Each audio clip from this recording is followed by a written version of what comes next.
भाई फाइनली मैंने कर ली बिना पानी के सफाई। और आज मुझे डॉक्टर के पास क्यों जाना पड़ा और 4 रात में मेरे साथ क्या हुआ। सो एक कैसे आप लोग सब, मैं हूँ फरी और यहाँ बिना पानी के मैंने सफाइयाँ शुरू कर ही दी थी, क्योंकि भाई सफाई तो करनी ही थी, ईद आ रही है तो सफाई तो बहुत ज़रूरी है ताकि हमारा घर जो है चमचमाता नजर आए।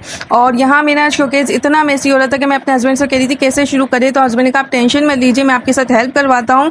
यहाँ मेरे हस्बैंड और मैंने मिलकर पहले शोकेस की क्लीनिंग कर ली थी और भी उसके बाद मैंने अलमारी की भी क्लीनिंग कर ली थी अपनी, और एक एक दराज निकाला था, वरना तो मैं पागल ही हो जाती, सारी एक साथ निकाल देती। तो यहाँ मैंने एक एक दराज निकाल के पहले उसकी क्लीनिंग करी थी और उसको फिर सेट कर लिया था। और मेरे हस्बैंड और मेरे कपड़ों का दराज तो इतना मैसी हो रहा था, फिर मैंने पहले अपने हस्बैंड के कपड़े सेट करो, फिर मेरे कपड़े सेट करो। अगर आपको इसका फुल व्लॉग चाहिए तो मुझे कमेंट करके ज़रूर बताना कि मैंने पर्स की सेटिंग करी और ज्वेलरी वगैरह की सेटिंग करी, अपने गुड़िया का दराज सेट करा था और अपने शूज़ वगैरह सेट करके रख दिया। तो फिर यहाँ आ गई थी मैं वैनिटी सेट करने। वैनिटी में भी इतना मैस हो रहा था, फिर मैंने इसको क्लीन करा पहले अच्छे से पूरी वैनिटी को, और इसके बाद मैंने जो था अपने मेकअप को क्लीन करा था और फिर मैंने अपने मेकअप की डेकोरेशन शुरू कर दी थी यहाँ पे सजाने के लिए, जो कि मैं बहुत ही कम यूज़ कर रही होती हूँ मेकअप। तो यहाँ फिर फटाफट से मैंने इसको क्लीन करके जो था सजा दिया था।